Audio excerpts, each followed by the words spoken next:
আসসালামু আলাইকুম এভরিওয়ান, সবাই কেমন আছেন? আজকে একটু ডিফারেন্ট স্টাইলে চিকেনটা রেডি করলে কেমন হয় বলুন তো।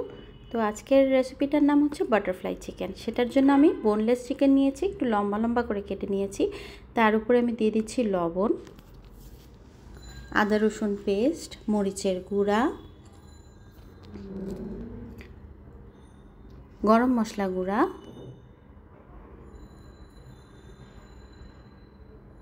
গোলমরিচের গুঁড়া,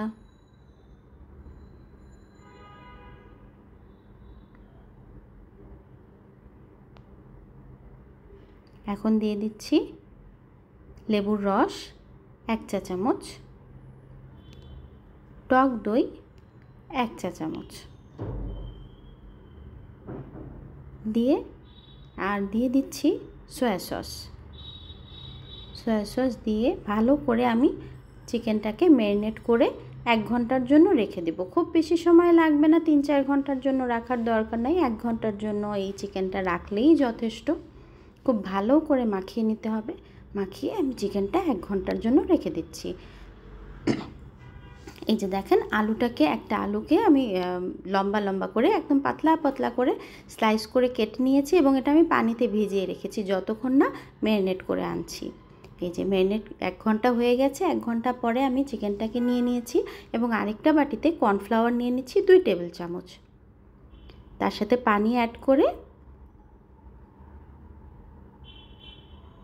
করছি।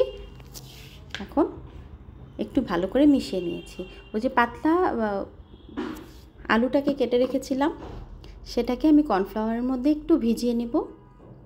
ভেজানো হয়ে গেলে তার উপরে আমি চিকেনটা দিব। চিকেন দিয়ে একটা টুথপিক দিয়ে, ঠিক এভাবে একটা টুথপিক দিয়ে আমি চিকেনটা এভাবে আটকে দেব। দেখতে সুন্দর লাগছে না? এভাবে আমি সবগুলো চিকেন রেডি করে নিব। যে আমার সবগুলো চিকেন রেডি হয়ে গেছে। এখন আমি কড়াইতে তেল নিব। এটা ভাজার জন্য বেশ খানিকটা তেল লাগবে, কারণ ডুবো তেলেই ভাজতে হবে এটা। আস্তে আস্তে করে সবগুলো আমি ভেজে নিব এবং এটা খুব লো ফ্লেমে অনেকটা সময় নিয়ে আস্তে আস্তে করে ভাজতে হবে। তাড়াহুড়া করলে একদমই হবে না, যেহেতু উপরে আলু আছে। আলুটার জন্য একটু সময় নিয়ে ভালো মতো ভাজলে, এই যে কালারটা চেঞ্জ হয়ে গেছে, আমার কিন্তু ভাজা কমপ্লিট হয়ে গেছে। দেখেন তো, দেখতে খুব টেস্টি মনে হচ্ছে না? আসলেই টেস্টি। এই যে সবগুলো রেডি হয়ে গেছে। আমি একটু ভেঙে দেখাচ্ছি। আলুটা যেমন ক্রিস্পি হয়েছে, কর্নফ্লাওয়ার দিয়েছি, আলুটাও ক্রিস্পি হয়েছে, আর তার সাথে মাংসটাও অনেক জুসি হয়েছে। দেখেন, এই যে কেমন লেগেছে আজকের রেসিপিটা প্লিজ কমেন্ট করে জানাবেন। Thank you.